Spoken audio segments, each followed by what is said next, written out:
More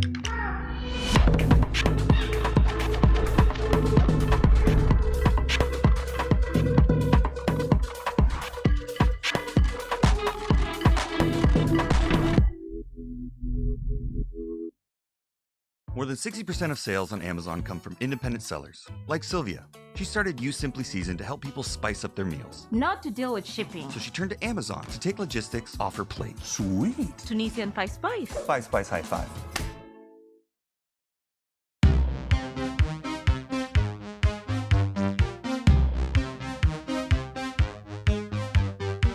Sweet dreams are made of this. Who am I to disagree? I travel the world and the 7 seas. Everybody's looking for something. Some of them want to use you. Some of them want to get used by you. Some of them want to abuse you. Some of them want to be abused.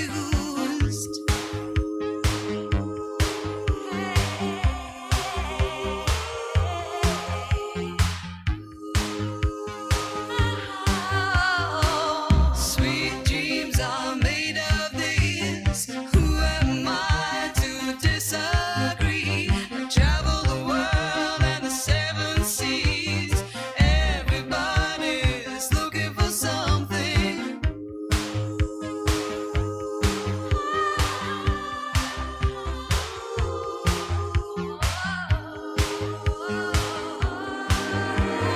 Hold your head up, keep your head up, moving on. Hold your head up, moving on. Keep your head up, moving on. Hold your head up, moving on. Keep your head up, moving on. Hold your head up, moving on. Keep your head up.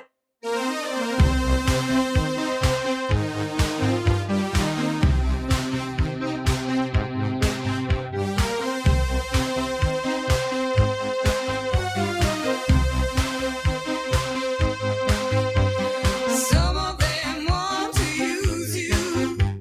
Some of them want to get used by you. Some of them want to abuse you. Some of them want to be abused.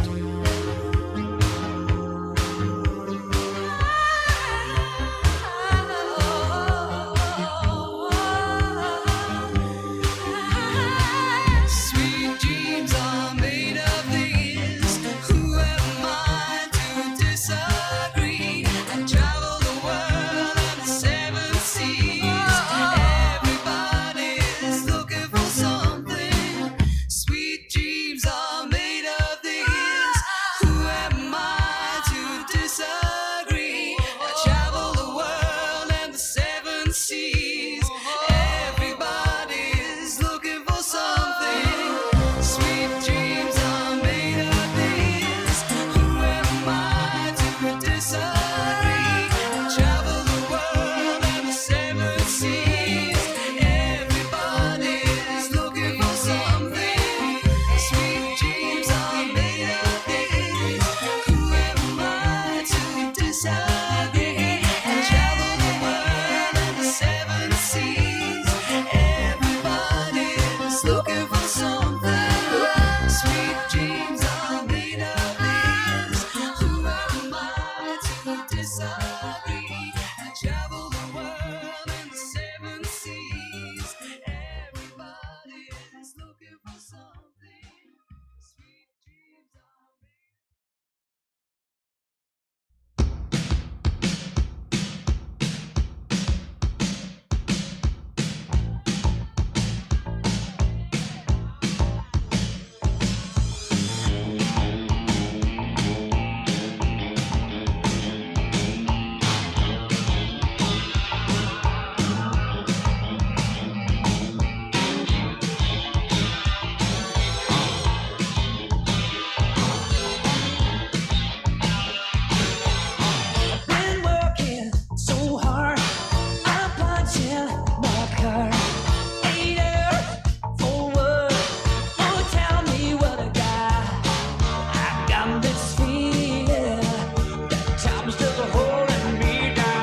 pledge allegiance to the flag of the United States of America and to the republic for which it stands, one nation, under God, indivisible, with liberty and justice for all. So I'm going to open the meeting with a story, your friendly PSA for the week about trusting your spidey senses in your gut. Because we have to be more, we just have to pay attention when your gut tells you something. Bill's probably cringing right now. Going, oh Lord, what's she gonna say? So this is a personal experience of mine, so I do feel very compelled to share it because to me it's a learning moment. Friday evening, we called Cadillac Roadside Assistance to come and fix a flat tire because that's what we paid for. We had a flat tire in the driveway. The spare was ready to go. They came, we called, dispatch said someone will be there, we're a little behind, it's Friday night, it'll be a couple hours, no problem. I was gonna be home, no problem. Josh had to be somewhere for Gabby, our daughter, and he was like, it'll be fine, and I've dealt with roadside assistance for 10 years, no big deal. Someone calls back later, hi, this is Cadillac Roadside Assistance, we have somebody dispatch that's a little bit closer to the area. It's a partner of the original. He'll be coming out. He'll be there in about 37 minutes. At this point, Josh was getting ready to leave. He said, here are the keys. Here's the wheel lock. You know the drill. All good. But he was like, I'm going to call and verify with the other tow truck driver soon. Let me get on the road. I just want to make sure that everything's, kosher. Because they were communicating with him. So a few minutes after, he leaves a few minutes. Within 5 or so minutes, I get a phone call from my husband again, who says, Nicole, who's ever there is there now. Did they come to the door? I said, no, they haven't come to the door. He said, okay. He goes, I'm gonna call and verify. I haven't been able to get the other guy. Give him the keys, give him the wheel lock, and lock the door. So I do that. I have him on the phone with me. I lock the door. I can tell it's not right. Something's not right. Your senses tell you so. So the vehicle that was in the drive, now if you ever use any type of roadside service, you know that they show up in certain things, right? They usually present themselves a certain way. It's not just your average person that was picked up and dispatched out. They have identification to show you how they're connected and supposed to be there. Something wasn't right, but the way my driveway aligns, I needed to just give him the keys. Let's just put it that way. So I knew enough to just shut the door. So my husband's on the phone with me. So I get him the keys and I'm back. I close the door, I lock it. I go, something is not right. This is not a towed vehicle. This is not a marked car. This is not a vehicle that would be for this type of a service. It was a early 2000s model beat-up blue Escape with a woman in the car and a Chihuahua on the console. What? It gets better. Sounds good to me. It gets better. But this is a point, the whole point is to trust your gut. So and I'm telling him, I'm like, he's not aggressive, he's not anything. I said he has the keys, and in the worst case scenario, this vehicle gets stolen out of the driveway. I can live with that. I'm safe. That's right. He said the cops are on the way already, and I've already talked to the other tow truck driver. He is not supposed to be there. Stay away from the door. So I put my shoes. It was 7:30 at night. I'm relaxed. I'm cozy, and I'm going, oh my! Immediately, everything just shoots through you, right? So I get my shoes on because I'm like, I know I can get up. My mom is 3 doors down. Thankfully, and I can run down the lakeside if I need to. It's downhill. Nobody knows. I know these people don't know the neighborhood in the worst case scenario. If I need to get out, I can get out. So I lock the cat up so he's not running around in case somebody busts in and the door's left open. I get my shoes on. I have my purse strapped around me. And at that time, the cops were already on their way. And Josh said, they said, stay in the house. Do not leave. You need to stay in the house. Unless you need to leave, stay in the house. So I can see them because we're all glass in the front. So I can watch them. They can probably see that I'm seeing me, but I can see them better than they can see me. He comes to the door and he's like, I don't know how to, he said, where's your spare? Because I told him the spare's under the car. You mean it's in the trunk? No, it's under the vehicle. And I'm like, you don't know how to get the spare now. Because things are just adding up more and more and more. So I'm waiting for the cops to come, and in the meantime, the legitimate tow truck driver pulls up, thank God, in a giant wrecker, large man, and did give me an immediate sense of relief, of course, because you can tell he was the one supposed to be there. It was who was identified to be there. Cops are on their way at this point, but it is Livingston County. They take a little bit longer to get dispatched out. We live in a township, we don't live in the city, all right? It was Friday night, there were less officers. It took longer than it probably should have. So in the meantime, the officer's calling me, can you tell me what's going on? And I'm telling him what's going on. Do you need me to come? Well, I would think you need to come because I can't verify that he's supposed to be here. He can't give me any identification. And I explained the vehicle and the situation. I said, the other tow truck driver's here. They're speaking, it's calm. And I said, do you want me to go out and verify and try to see why this other man is here? Because in the meantime, the guy had said we were dispatched out, we picked up the call, blah, blah, blah, we could be here sooner. Some of that can be, you can justify that because those things happen. People often get dispatched out because they're closer. However, you're usually warned. You're told who's coming, why they're coming, what type of vehicle they're going to be in, and such. So this whole time I'm watching the guy under the car, I'm talking to the cop, and I'm waiting, and I'm watching, and the woman's taking a phone call, and you can tell she's nervous. She has the guy come over, he's listening to the phone call. Then they get off the phone, and he goes back under the vehicle, and they're a little bit more nervous. Can't figure out how to get the spare down, which isn't hard, by the way. It unwinds and comes down. So he couldn't get it off. He was probably under the vehicle for a good 5 to 7 minutes. It felt like an eternity, of course, but it was a good 5 to 7 minutes before the tow truck driver pulled up, and then the cops, like I said, I had the cops on the phone, the sheriff was coming, he was in the neighborhood. So I went out there and spoke. He said, if you're comfortable, go out and speak to them. Probably shouldn't have done that, but I did. So these are learning lessons.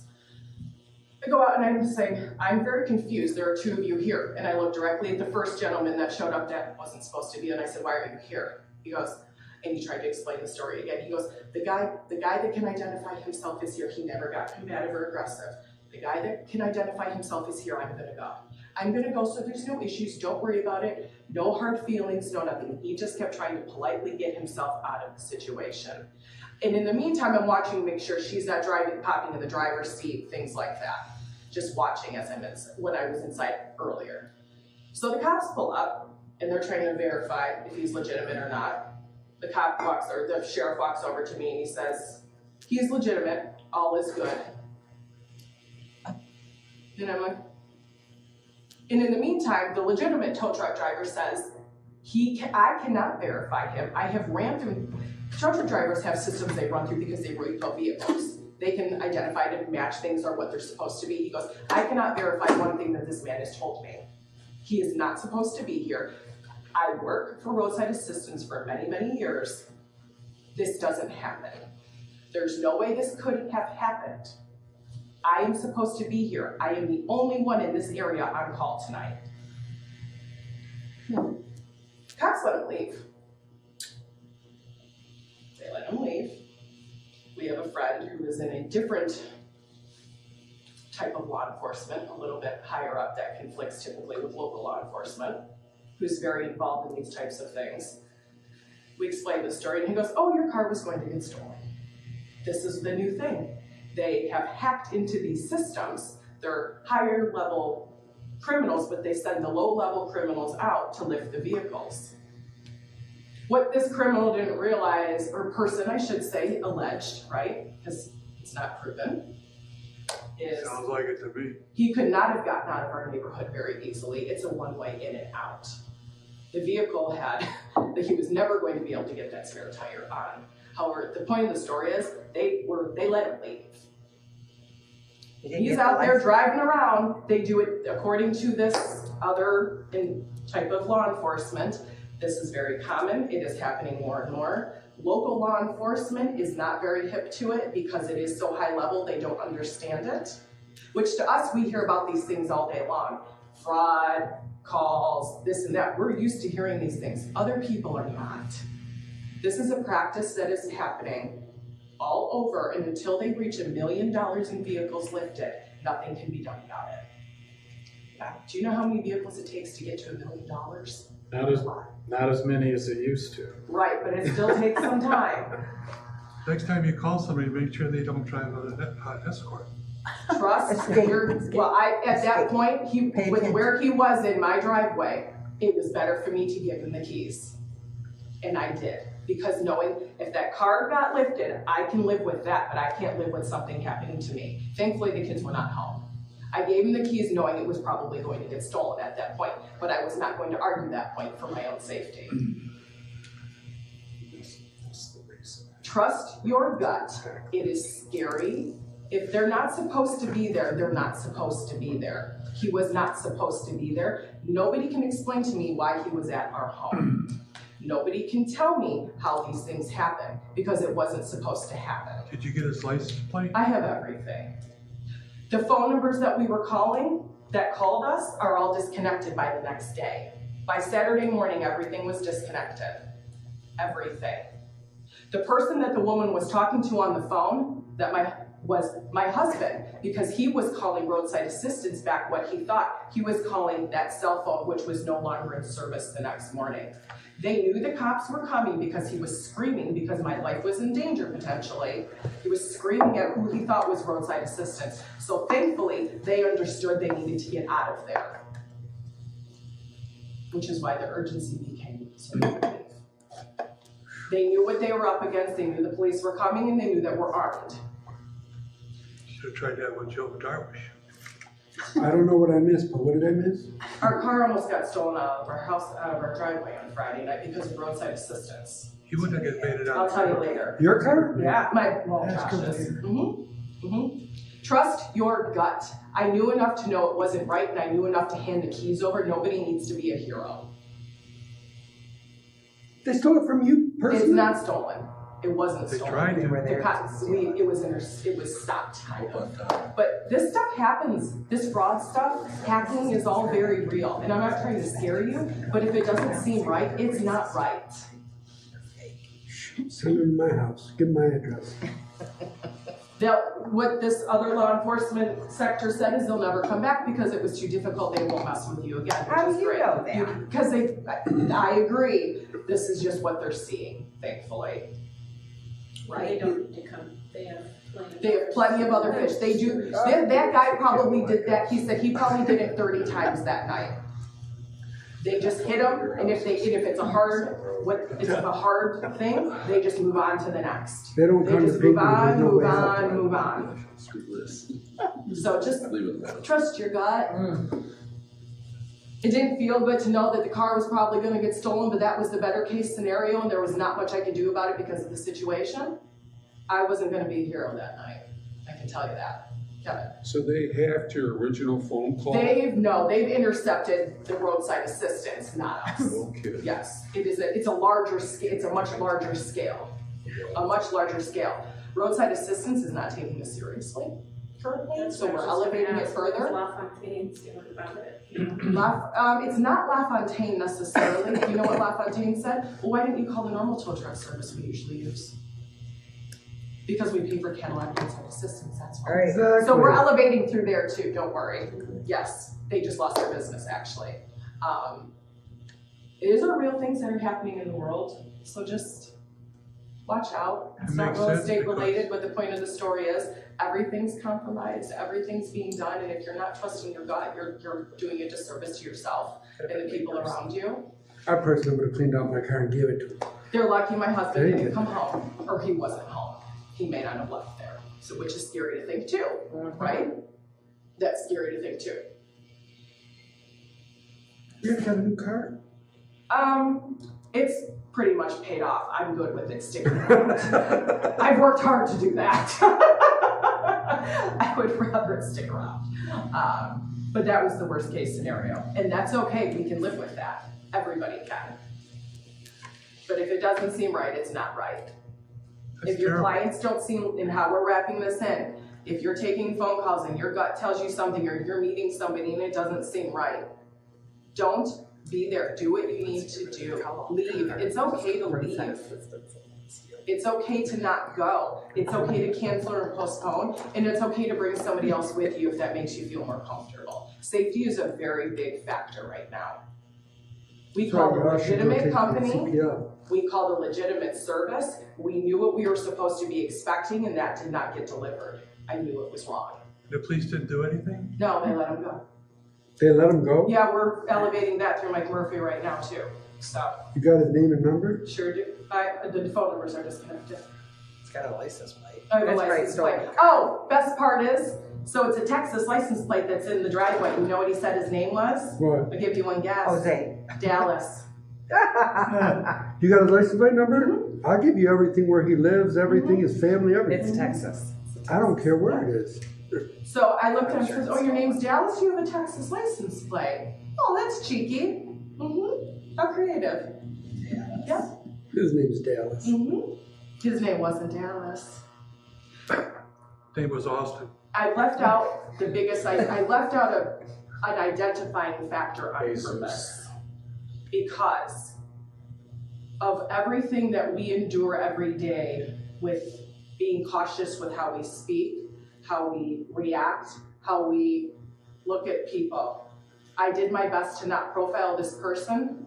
He was tattooed from his forehead down through his entire body. Was he Mexican? No, he was Caucasian. It doesn't matter either way. As a human, we are being conditioned to not trust our guts because we're supposed to be not doing certain things. You still need to trust your gut. I allowed things to go further because I didn't want to profile somebody. Further than what my gut told me to. The, Of course I gave him those keys, absolutely. the tow service told you 2-3 hours, which is pretty typical on a Friday night. Correct it And is. of course, they know that, Yes, and yes. they're They had the probably, perfect timing. They called in, we're closer to the area, we'll be there in 37 minutes. yeah. We knew it wasn't right from the start. But this person's already on the way to your home. They have your address, they have your phone number, they know where you are. Could have been in for milk and cookies. Trust your gut regardless of what you are conditioned to be told. You need to be trusting your gut. I'm not saying to discriminate by any means, not by any means. Well, But we're being conditioned yeah, no. to not use our gut. Use your gut. My gut was right. Tow truck drivers don't usually come in on cascades. No, they don't. Now, you'll get sometimes if they're in the area they're driving through. In certain situations, there will be other things dispatched. This was not that situation, and I knew that. It's scary. That's real scary. It's scary. Did you have your house key on your car keys? No. Your car keys? No keys were on there. Nope, purposely, it was just the fob. It was only the wheel lock. I knew that was the worst that could be done. If he wanted to come in, he would have already been in. That was a fact. There's no way for me to not have that situation, You all need to unfortunately. go take that class. I can Self-defense. tell you we slept with shotguns next to us that night. Right, the kids weren't home, so we were very comfortable leaving them out, yeah. Yeah, comfortable now, but yeah. It's a little scary out there. That's weird. That's close to home. It's Now too you're close freaking to me out. home. That's real It's close. 10 minutes down the road this way, 2 miles, not even, Yeah. okay? I'm in Genoa Township, off Clifford. It doesn't matter where you are. It You know, you doesn't hear about matter. these agents getting attacked in the house in Yes. Fowlerville. And that's the point, Now you need it's to be you. trusting your gut. I know we're being conditioned to not do certain things, you have to still remain and trust your gut, okay? Please trust your gut. Don't trust anybody. We called a very, very reputable service. I hate everybody equally. Very reputable. All right, let's move on, now that our PSA is over. I'm happy to take any questions after if you want, but you got the whole story here. I'm sure I've left a couple things out, but you got the mass of the story.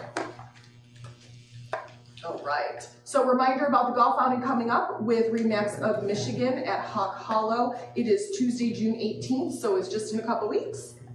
2 weeks from today, actually. And then the Elkhart Golf outing is a month later on July 18th. Please let me know if you'd like to get teams together. It is a ton of fun. It is at Whispering Pines. They always do a good time. They do a shotgun start. They do jello shots to start. It's a lot of fun. So one's June 18th, one's July 18th? Yes, Remax of Michigan is the earlier one. Elkhart is the second one. Okay?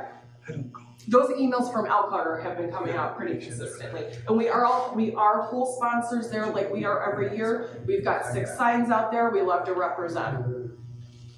All right. Partial save, listing maintenance to resume. So with Real Comp starting tomorrow, which is today, as a part of ongoing system maintenance to add edit module, Real Comp will once again be clearing out partially saved listings that are over 30 days old. So if you've had a partial save in there at 30 days or more, it's going to be immediately deleted. Unfortunately, we cannot control that. All right, as long as if you've not edited or touched it in 30 days, it will delete. If you've made touches to it, it will not. So if you have something in there that's sitting, that's getting close to the timeline, please get in there and make edits so that it does not get deleted. There's nothing more frustrating than having 99% full listing input and then it's gone. All right, all that time spent and wasted. So if they are in our RE/MAX central office, if we have put them in and they have been in there for almost 30 days, we need to know if there needs to be edits made so that they're not deleted, or you can go in and make your edits to keep it live, because it will be auto deleted and there's not much we can do, okay? And we don't know if your listing is going to, the one that's sitting partially saved is going to be put on or not. Sometimes it doesn't come to fruition. Jordan, come on down. So the June calendar went out last week. Just gonna quickly touch on some of the stuff. Tomorrow, just an open Q&A on KV Core. Anybody that is working on their KV Core and just having some difficulties, just an open session. When I held it up in Fenton, had good participation, and just people coming with their own problems. But even if you show up without any issues of your own and you just want to, just do some different stuff, we can play around in it and hopefully get you a little bit further along with your knowledge. Next week, I'll be doing a contract contingencies class down in Ann Arbor. I may get with Bill and try to develop the content a little bit, but basically how to be able to discuss contingencies with your clients, the most common contingencies, how to craft them so that way then it's very clear when they've been satisfied or not. All the different stuff that, very relevant to our purchase agreements. So that will be down in Ann Arbor next Wednesday. And then I gotta check with the Inside Out Inspections people, because they'll be coming here for a new class that they've developed on managing expectations when it comes to inspections. So just a good way to educate your buyers what to expect during the inspection process, and how to put things into perspective of severity when things are uncovered. But yeah, so we have the whole calendar out for the month, including on the 20th, we'll be doing the book club. Is anybody planning on, very cool, okay. So, and yeah, you can download it through Hoopla for free, listen to it, or you can read it, check it out from your library, go buy it. So that'll be fun to have some participation. Also, on the 25th and 26th, there's the 2-day ABR class in Lansing that the regional is hosting for free if you want to get your ABR through the in-person class. I'm going to show you a quick little thing on KV Core.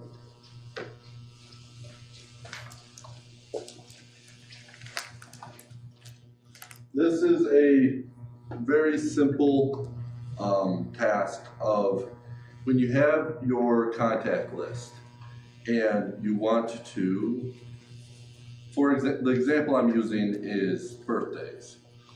Let's say you wanted to start making sure that everybody in your contact list, you have their birthday. Over here on the left, you have the different filters, and including contact details, you can then has birthday or no birthday. So let's say you want to make sure that you get as many birthdays into your database as you can. So you do the filter of no birthday and you view the results. And now for me, I have 95 people in my contact list that I don't have their birthday.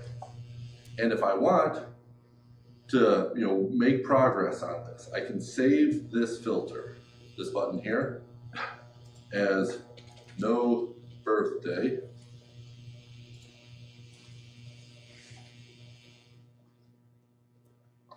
And so now to have this filter saved, it is easier than in, over here on the left I have saved here no birthday. So anytime I come back, I can just quickly click on no birthday, get my list, and then do my due diligence of, okay, I'm gonna go on Facebook, pull this person up, try to find their birthday, enter it in, and then they'll be removed from the list. And so it's just about improving the content of your database by using a saved filter to help you narrow down, which contacts you still need to put a little bit of effort into, tracking down their information. So, here it's for birthdays, but it could be done for all sorts of different contact details or whatever it is that you're trying to do.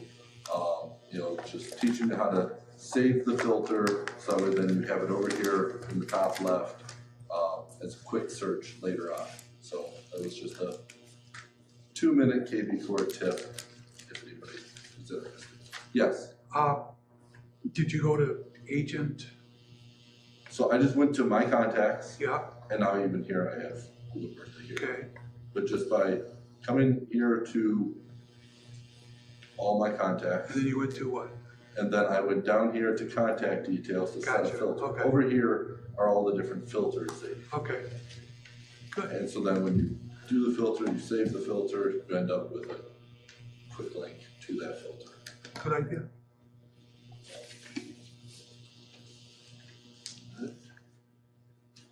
I believe that is it for me today. Does the thing send something out to them if it's their birthday, or you got it? Well, and that's the point of it. If you wanted to utilize the KB Core automated messaging, you can easily set it up. So that way then on your contact's birthday, they get a message, or it could even be like the day before their birthday, they get a message automated through KB Core wishing them a happy birthday.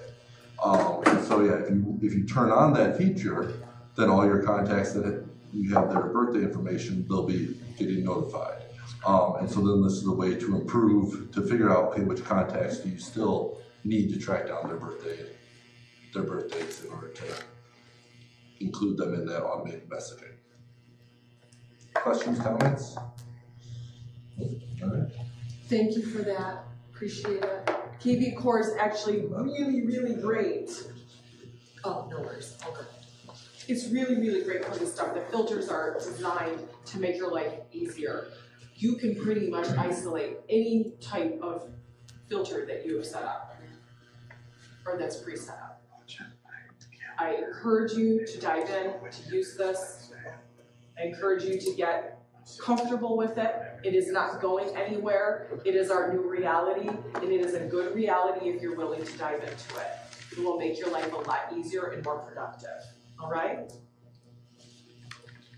All right, if you need our local QR code, please go ahead and scan it. Every week somebody scans an additional, which is great. There it is, big for you. Miss Lisa, she has appointments today. If you need her, please touch in with her. Please make your appointment. This is your friendly PSA reminder. We need to help ourselves. We need to get our heads straight. We need to talk about the good, not only the bad. What's good in our life? What's great? What do we want?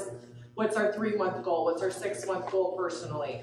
How am I doing at home? How am I interacting? All of these life coach subjects. Get your head on right, touch in. Even when things are great, you need to be consistent because that keeps you great. You need a little Lisa. Pardon? You've had a bad night, you need a little Lisa. There was a little wine that night. No. It's all good, I'm safe. I knew that I felt comfortable. I wasn't comfortable in the situation, but I felt comfortable enough that I was safe enough. I was probably 6 blocks from you. Yeah. At 7 o'clock. Yeah. My mom, during that time period, my mom pulled in the driveway, the cops are there, the cop is there, I should say, the deputy, and she's like, what is going on? And I'm like, I'll come see it a little bit. Let's not make this any more than it is. At that time, we didn't realize the whole story, so. It was okay. All right, come on down, Alex. All right. I'm so sorry, that's crazy. Life happens, right? So that was Cadillac roadside assistance? It was, yeah. Wow. I'm getting rid of my Cadillac right now. Yeah. Selling all of mine. Oh, I already did. Cadillacs are out of here. I guess I'll piggyback on roadside assistance. A lot of the companies that we work with, they use like a third party. I'm sure it's very similar to what Cadillac Roadside uses.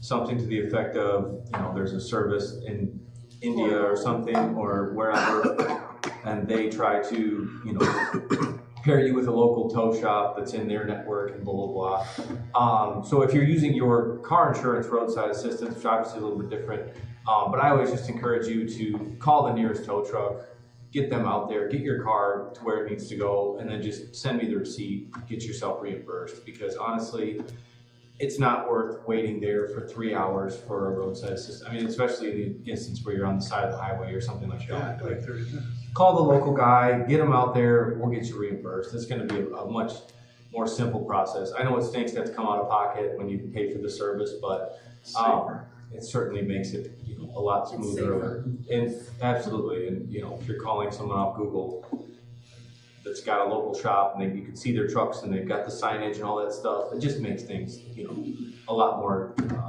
easy that way. Does anyone have any insurance questions this week at all? Anything burning, exciting? What's up?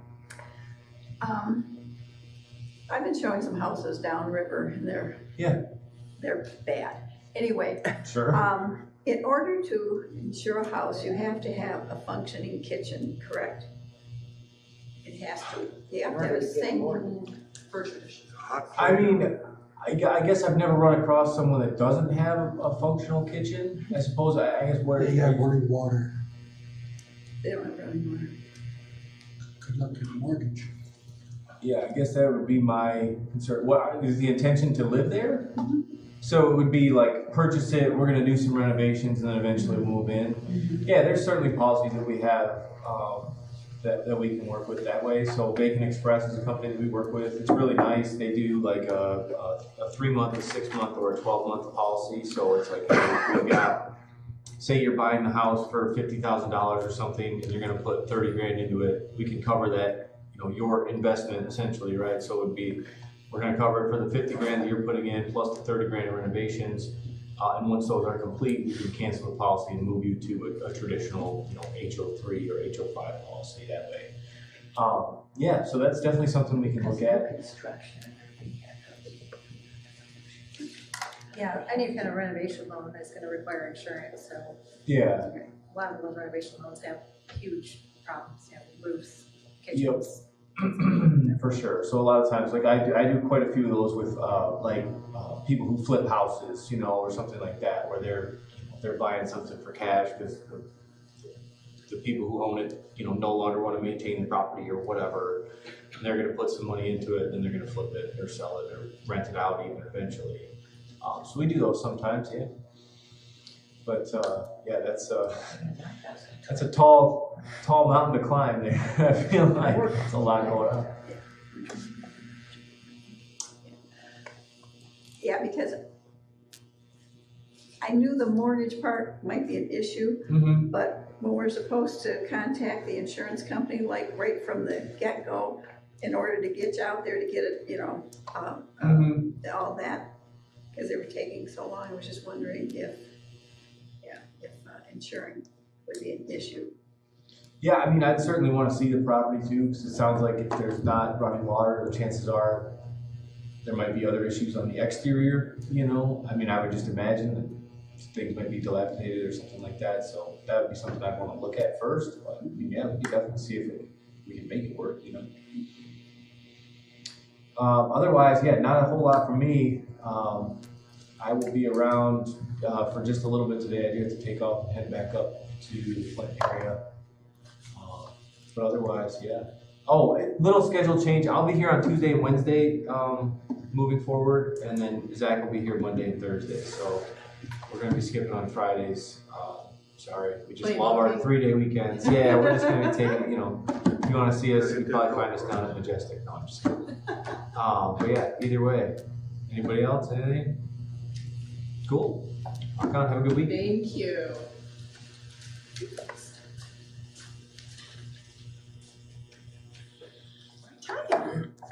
Ooh, I love your pink.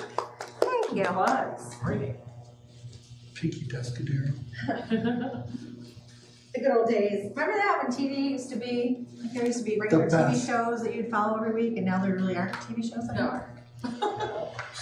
Just a couple mentions. You know, I talked about FHA probably a couple times last week, and I feel like it's just such a good option.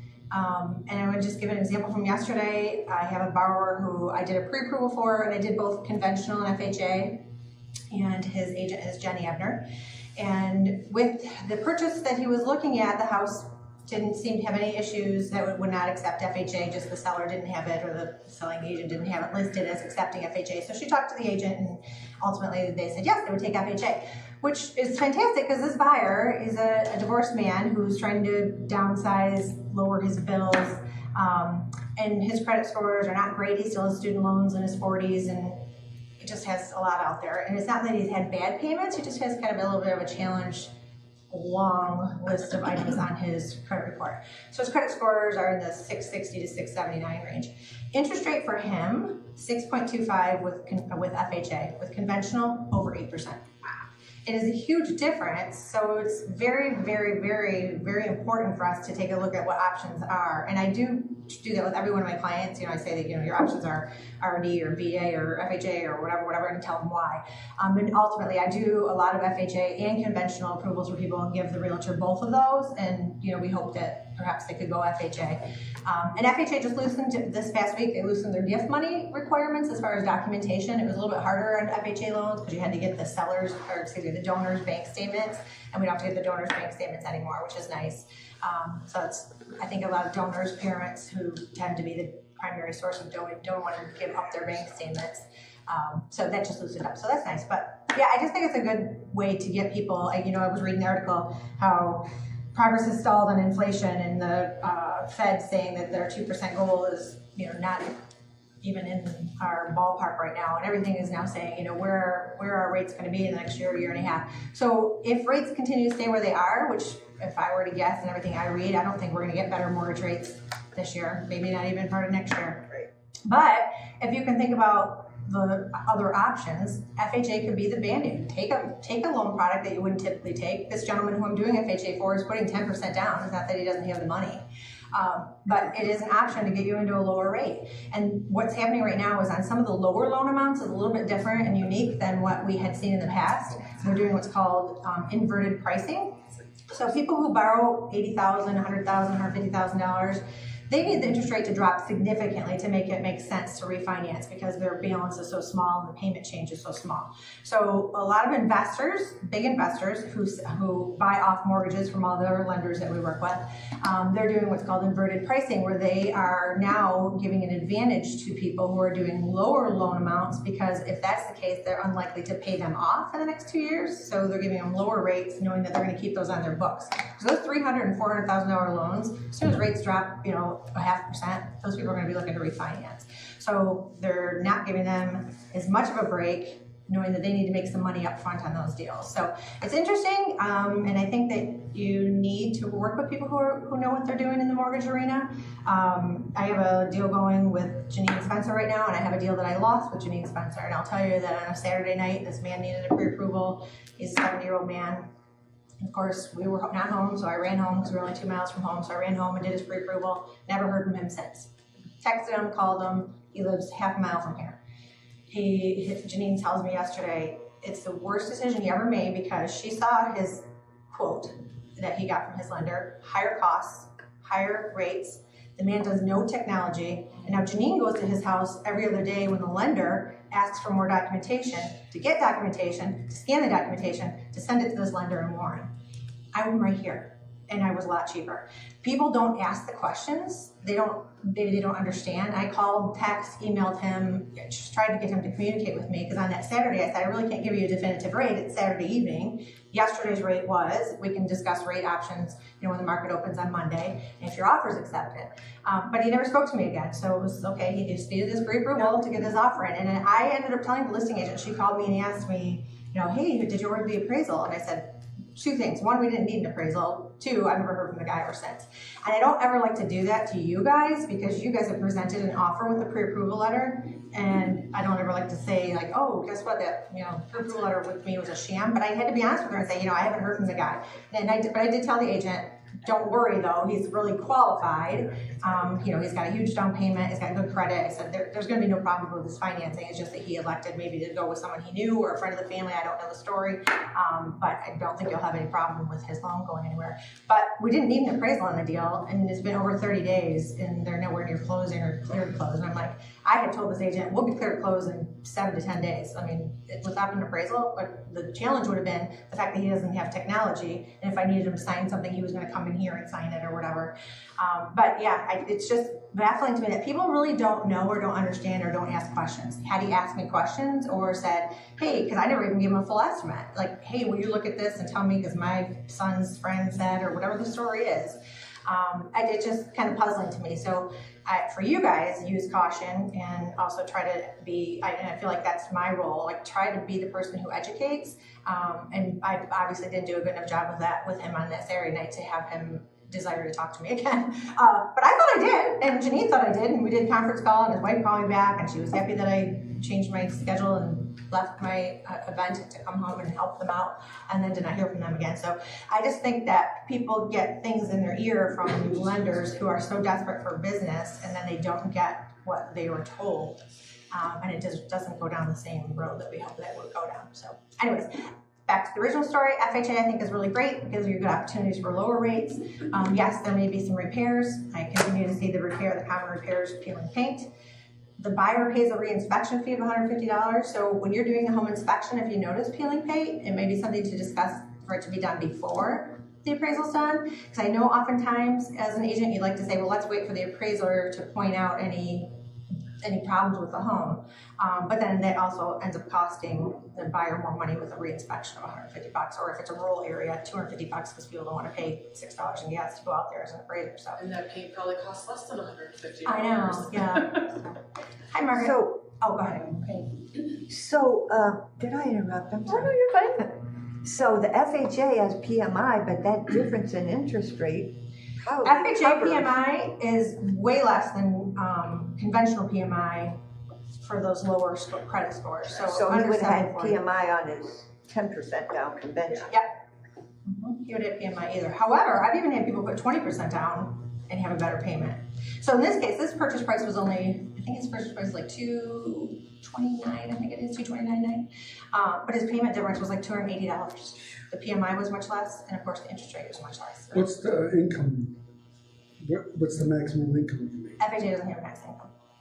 Perfect. Mark. Question regarding decks. So there's a lot of, I just showed a property FHA yesterday. The deck needs to be power washed and re-stained. The bottom, the base, there's exposed wood. I mean, does that need to be? Usually yes, any kind of exposed wood. Like so, it's like the wood is like peeling back. Well, this is just like the base, like it's wood. Where you're walking on, or no, it's underneath the structure it. Underneath the structure underneath it. The trusses or whatever. The trusses, yeah. Does that need to be? Was it painted? No, I mean you can kind of see like the name of the wood, like the. So like the 4x4s. The frame. Yeah, but if it's treated wood, that's usually treated wood. Okay. Yeah. Right. You should never paint the underbody of it because it's got to breathe. It'll rot. Well, no, I'm not talking about the underneath, but I'm talking about like the trusses, like the bottom, like the base. Yeah. Okay. It's treated so you should. Okay. Any questions for me? Hi, Ken. Nice to see you. What's standard 20% down conventional now? Just over 7% for most. Just over 7%. Good credit scores. that's the thing, you really get dinged if you don't have that 740 credit score. And that's the other thing I'm finding more and more often now too, is you think somebody's gonna have great credit and you pull credit and you're like, oh my gosh, I have another client from this weekend and she was putting in an offer and she doesn't even have a mortgage on her home and wants to buy another house and she's gonna have to put a contingent offer in, but I pulled her credit, she hardly has any debt, but for some reason, and that's why like I took over my mom's bills when my dad passed away last year, and I put everything on auto payment. You know, my mom has never handled her bills and after married for 60 years or whatever, but a lot of people don't like to do that automatic payment, and I monitor everything, so it's not like they're gonna be pulling out more money than they should, and I think that was my mom's fear, like what if they take more money or she traded in her car, what if they still charge me for my car payment? I'm like, I got you, Mom. But anyways, so people don't do this auto payment, and this woman yesterday, she has hardly any debts, but she has a little bit at Kohl's, a little bit at Penny's, and late payments. Like every 4th month, she'll miss Kohl's or miss Penny's or miss something, and her credit scores are in the 600s because she doesn't have a lot out there, but what she has, like in the last 12 months, has been late payments on everything. Not 60 days, not ruling, not every single credit card, but yeah, so it is a little surprising. That's the other thing I always tell you guys, like it's just better. People who you think they're a great candidate. There are great candidates, but if we have more lead time, there might be ways for us to help, or me to help, giving them guidance on how to get their credit score up before they sign a purchase agreement, because then we have a limited amount of time. And so I put loans in process. As a matter of fact, I have a guy in process right now, and his credit score is like a 6, I don't know, maybe it's in the 660 to 680 range. But he had a credit card. He charged up quite a bit to put his honeymoon on a credit card or whatever. And I said to him, drop that down to under 50%, and I can pull a new credit report even after the loan starts. So I started off his loan, locked in his rate with a certain credit score, but I can re-pull a credit report and submit it to my lender and have the rate adjust. So I will do that. So kind of a little trick. I mean, you got to do what you got to do, and you're trying. I mean, obviously you want to get everybody their best deal, their best terms. So. All right, friends, have a great day. What Tanya probably didn't tell you is that the likelihood is she had talked to that listing agent and sold them on the buyer. Because that's what she does. She did say that. Yes. She said that the reason they accepted that offer was when she spoke to me and I sounded like I knew what I was talking about, versus the other guy called her back and sounded like it was 3 sheets to the wind and didn't know what he was talking about. So that listing agent got bait and switched. I was just gonna say, so they submitted her and pre-approval. she sold the buyer. And now they're going to a different lender. So Correct. is that deal really even, They can switch lenders, they can't switch programs without. Okay. Yep, but regardless, that makes it's a bait and switch, and they got switched to a company that is clearly not on the ball. Right. So think about these things when you're doing it and follow up. These are questions to ask, and actually that is happening very often as people are shopping rates more and more, as they should be. It's their right. I'm not going to say it's not their right. However, when the commitment is important.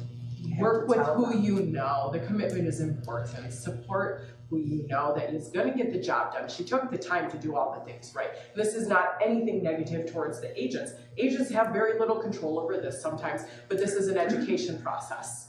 It's educating the clients. There is an agent that used to work here, Will, we all know, and he used to put in his contracts, like lending will go through such and such so people wouldn't change. Because you want the job done. Yeah. You want the job done right, with the best results. You can't do that. No, it's the agent's fault. All right. We are up to Bill. Come on down, sir. Welcome back. You're not on vacation anymore. It's teary. Oh. Back to reality. You missed everything. The party's over, buddy. The party's over. It's time to call it a day. Would you mind clicking on that? Welcome to Jordan? hell. Oh, yeah. Thank you. Jeez, Joe. So I don't know how much vacation I got because the whole vacation I was wrangling a 7-year-old, which if you haven't done that for a while, phew. Every day. Did you get your steps in? Every day her feet hit the floor at 7 a.m. And by 7:30 after breakfast, she wanted to go to the pool, which wasn't open until 10 o'clock. Every single day. So I was in the pool with her. Better than having her do this. For at least 6 hours every day, I was in the pool with her. So You didn't get any tan? yeah, well, it's an indoor pool. So, no tan. Plus, it was a little cool, so the indoor pool was heated and the outdoor pool wasn't. Anyway. Anyway, if you saw this update, one of the things that I wanted to mention, which isn't on here, but is that they now reiterated that part of the settlement is that if you're going to show a home after August whatever, you have to have an agreement with the buyer in order to show the home. In writing, signed by the buyer. That is part of the settlement now. If you don't do it, I have no idea how they're going to enforce it, but that is what is the rule going forward after mid-August. So that supposedly the days of what we all did for years and years, which was show them the house, show them whatever house they want to see, and then when they write a purchase agreement, get them to sign the buyer-broker contract, is supposed to be over pursuant to the settlement agreement. Again, how they're going to enforce this nationwide for, I don't know, 1 million realtors is questionable that they're going to be able to enforce it, but that's what the rule is going to be. So, what provisions, you hit on 54. So, disclosure of how much you're paying or how much they are paying you, a specific and conspicuous disclosure of the amount. I don't even know what that means, but It's bold and vague. yeah, that's what they want to know. That it's not open-ended and a term that prohibits the participant from receiving compensation for brokerage services from any source that exceeds the amount or rate agreed to in the agreement with the buyer. So you can't double dip in essence, and a conspicuous statement that the broker fees and commissions are not set by law and are fully negotiable. So that's kind of... what do you mean you can't double dip? I'm not sure what they're really talking about up here. You can't collect from the seller and you can't collect from the buyer. Right, but also, let's say you put 3% in here and you get that 3% and then you want to charge them a $5.95 fee. Theoretically, that would be over the amount of the total fee that you're supposed to earn, and you can't do that. So what you would have to do is put both in there, the 3% that you're going to earn and the $5.95 or whatever you charge. Jordan. Well, and does that also then mean if you put 2.5 and then the seller is offering 3, you don't get the 3, you only get the 2.5? Correct. So that is also yeah. true. Yep. Nick. So if I sell my own listing, if I sell you my listing, do I get a double dip? Yeah, you can still get 6% because you get 3 on the list side and 3 on the buy side. Margaret? So if, just like in the past, if I've had 3% in my buyer broker and if they offer 2.5%, if the seller offers 2.5%, that's okay. I mean, and if You can take less than what's in your buyer broker contract, but you can't take more. Okay, perfect, thank you. Okay, you can take less, but you can't take more. I want to reiterate what Bill said.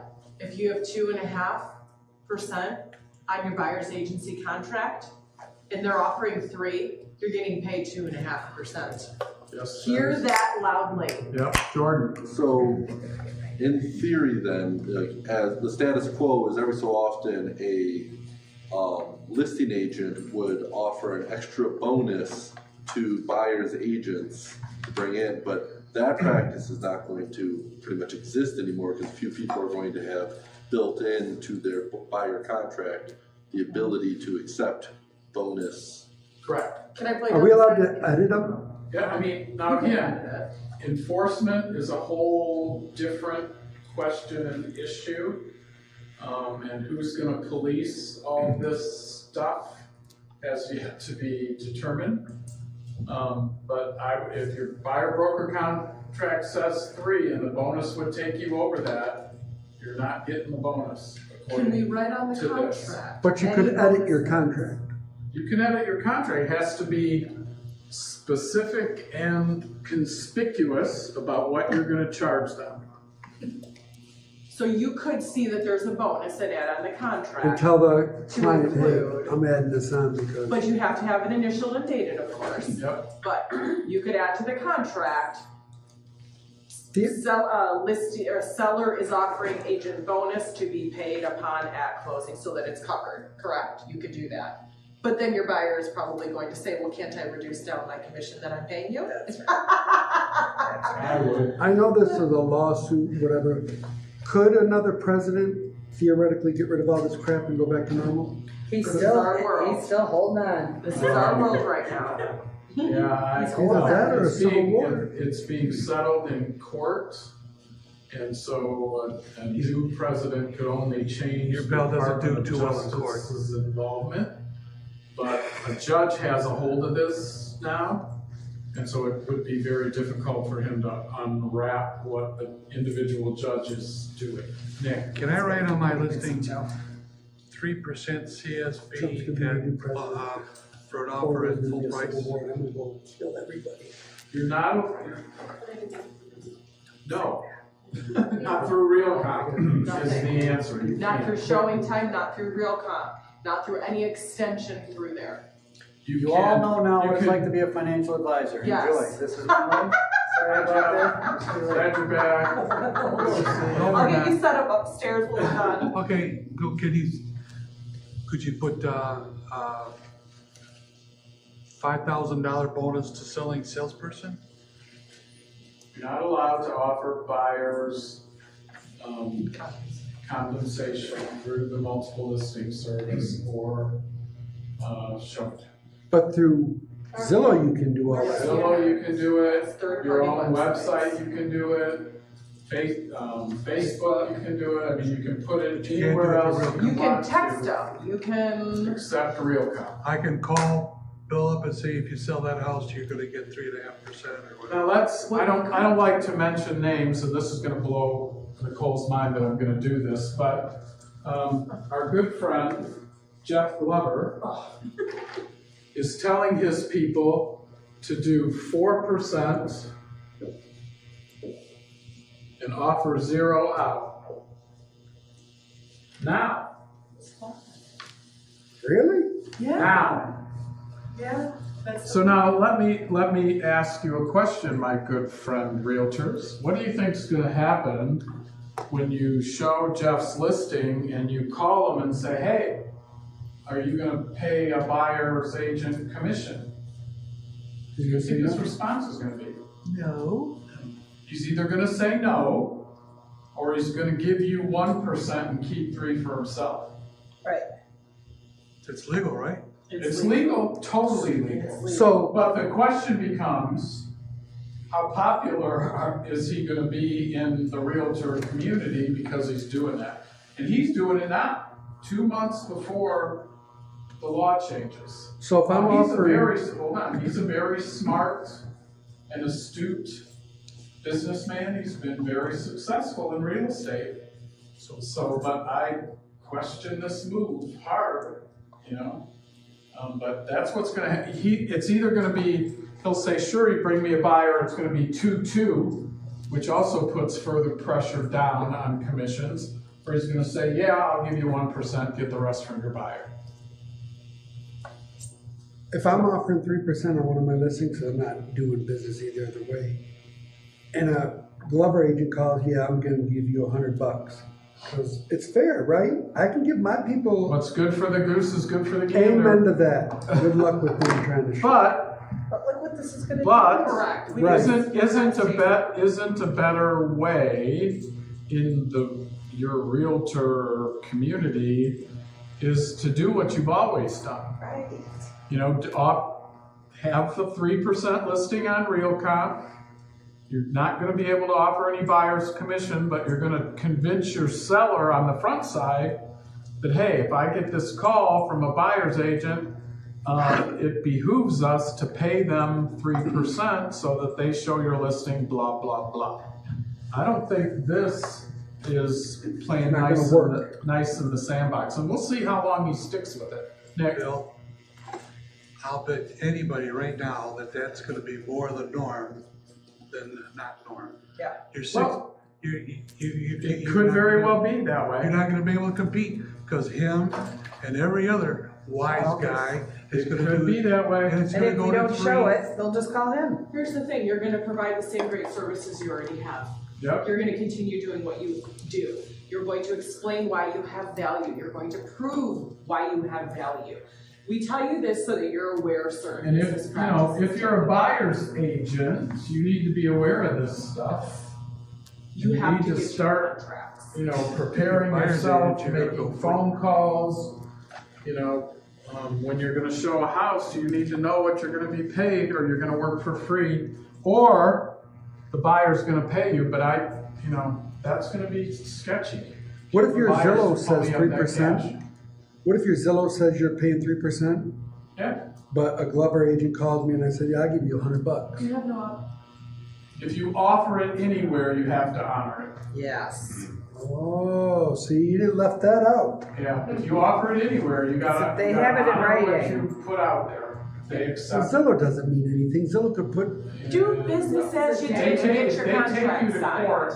and they Don't can- let this get in your brain. Yeah, if they take you to court and they can prove that you offered it, you're gonna pay it. Yeah. This business, years ago, it was 7% right across the board. Nobody even asked anything different. Then it was down to 6 and 5.5 and all that. Now what do you think you're gonna get? Well, you're gonna get this. Or less? You're gonna get 4, Good. and when you call him, he's gonna either What did the guy say, offer okay, we'll 4? What split do it you 2-2, My buyers. or I'll give you 1 and Nothing. I'll take 3, and that's more downward pressure on commissions, either way you look at it. I would just go back to what you guys have been saying, and everybody kind of knows, like, just the confidence and the value that you bring, you have to go with, because you amen. don't know, I mean, like, last night Tim was up against 2 other agents, plus the seller is a lawyer, and they flat out asked for it, but he was able to prove and show, because they were gonna end the meeting and say they wanted to go with the other person. He's like, I haven't even shown you my marketing yet. Let me at least let you know what value you bring. And then they completely flipped the other way, no questions asked about commission. So Right. if you go, you don't know, maybe we were up against a Glover. You never know. We have no idea. You don't know. But You could have been up against a one 1%er. You go don't in know. with confidence and have your value like established in what you want to tell them. Boy, No. you talk about all the time leveling up, and we've been trying to encourage buyer's agents especially to level up your game and be able to talk to your buyer intelligently about your value.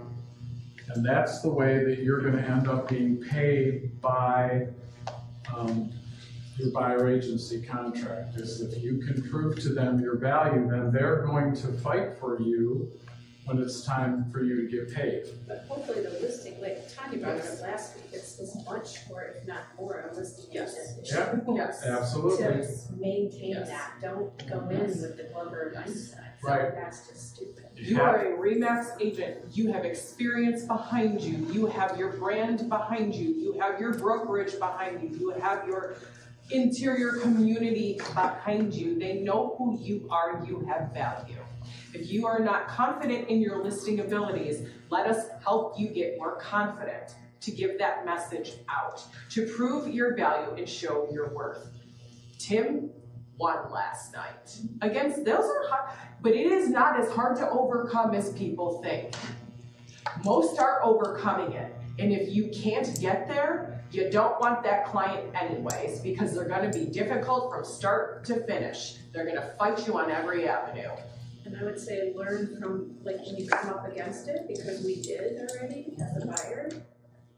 Hayden came up against one that was non-offering, and we were able to win it, thankfully, but it was a seller concession issue, you know. But those are the, like, pay attention to that every time you come up against anything, because those are the learning moments that you can take then to that seller the next time to say, do you want to just have, you know, your listing will crash and burn if you Yes. offer out compensation. Yes, those are conversations. You have to communicate. You have to communicate more than you ever have before. Jordan, can you click on 55, please?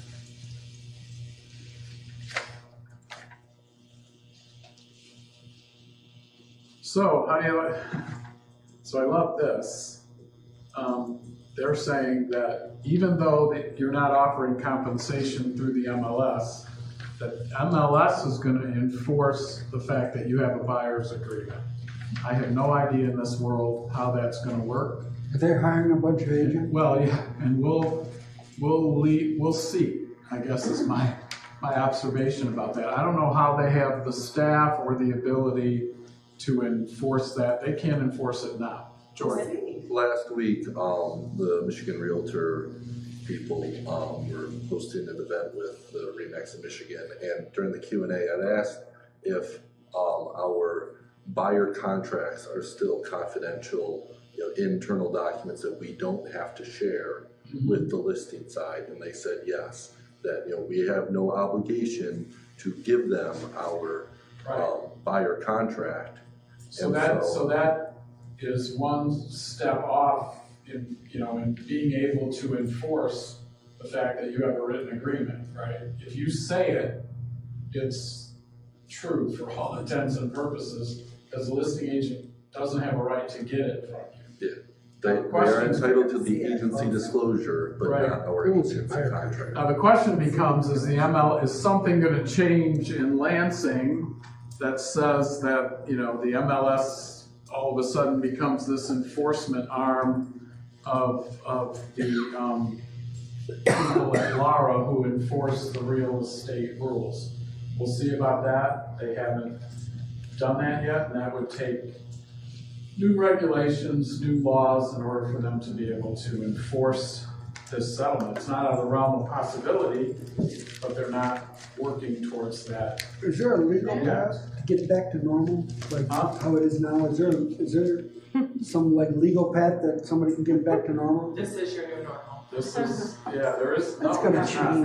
Well, there are MLSs already, though, completely going against that. Yes, So they they're are party party ways. ways. I mean, They're responsible, not all of them are, but Right. some are completely going against the whole thing. Yeah. Right. Well, we're just watching, we have to see how it all shakes out, time will tell. Yep. But for now, this is our reality for right now. And so what we're telling you is level up your game. Get your game face on, get ready for these changes. They're already happening. Colleen's come up against it a couple times already. Dan Callen's come up against it a few times already, where They're people are successful. offering 0 out, and there's going to be more on the market because Glover's instructing his people to do it. So you have to be, as a buyer's agent, aggressively getting buyer broker contracts and aggressively negotiating with the listing agent about whether or not they're going to offer compensation. So, and you have to educate your buyer ahead of time. Well, and so what Colleen was saying, I think the listing side too, we have to continue, it's more so on the listing It side. is more so Just, on the it's listing. informing the sellers, nothing's changed except for this wacky stuff, but it's Right. there's Share still a need stories, for it, yeah. converse. I don't. You're But trying to show you have people. to overcome what's out there in the media and everywhere else, because everywhere else is saying, buyer's agents don't have to be And paid. Glover's anymore. gonna use that as his marketing. Absolutely Well, is. use me because you're gonna save all this money. Right. Yep. Absolutely. Ken. Okay, so when you're signing a buyer's agency contract, before you even show your people any homes, you tell them if we're going to show a Glover listing, you will write into the purchase agreement that the seller will pay my commission of X number of dollars, 3%, whatever it is. Yep.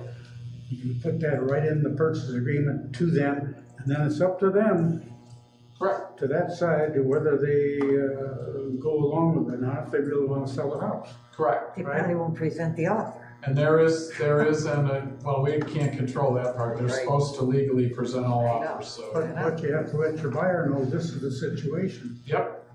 And we have So the buyer will have to addendums pick that it are up. in your system that already allow you to put that in there's language already available to you to put it in the purchase agreement. and on an addendum. Nick? So the buyer would have to make up the difference. Well, in theory, yeah. Because if Kent Yes. sends the That's what they buyer agreed up to do. to pay 3%, Yes. and I'm offering 1%, so his buyer, if he wants his Yes. house, has got to come. The buyer with 10%. agreed to pay it So via the if contract. if everything else is agreed to and the buyer and the seller counters back to your buyer that he's only willing to pay you 1%, then you and your buyer have a negotiation to have. Is that gonna be acceptable? It's surely acceptable to the buyer, except that he has to pay you the rest. So, So is commission up? Frankly, in most cases, the buyer isn't gonna wanna pay your commission. I understand. They're gonna want the seller to pay it. I understand. As it has been in the past. And that's, Otherwise, We they are can't seeing- even afford the house. Exactly. They're We're trying to seeing come up buyers with a pay it down now. payment. That's the way it's still gonna have to work. some buyers will say, I'll pay you, don't worry about it. They're a minority, but some will say Very that. minority. But conversations go far. Are we allowed to put it on the We purchase are agreement? overcoming Yes. these objections. We are overcoming these objections. You have to have the tools to overcome them now. Agents are very successfully overcoming this. It is not a hard conversation. We should have been having these conversations all along. Commission is always negotiable and always has been. Remember those words. Commissions have always been negotiable. This hasn't changed anything. The change is that it's not offered in the MLS. That is the change. That is the literal change. If you can isolate that in your brain, you can dominate any conversation that you are up against. That is the change. That is what you need to remember. You have value. Utilize it. It's getting late. Yeah, we're done. We're done. Jordan, you want to talk We about have no stats clock real in quick? here, so I keep you forever. We're all the way out. Ding, you're done. You want an update on the stats really quickly on what's going on this week? We'll recap this next week as things evolve. We bring it back up because things are being changed and added. So every time we talk about this, it's because there was a change. All right, Jordan, absorption. Yeah, it's holding steady. Over the last month, inventory is just now hovering flat at 2 months worth of inventory. For every new listing, one's going off. So it's a pretty balanced market at the moment. Holding steady. New listings that we want to talk about. New listings. Who's got one? Raise your hand, shout it out. Actually, if somebody has a Brighton buyer in the mid-3s, I'm gonna send out an email, but a Brighton buyer in the mid-3s, let me know. Cool. Right environment. I posted that recently. I have. So I just have to think about what it was. All right. Have a great day. Use your spidey senses.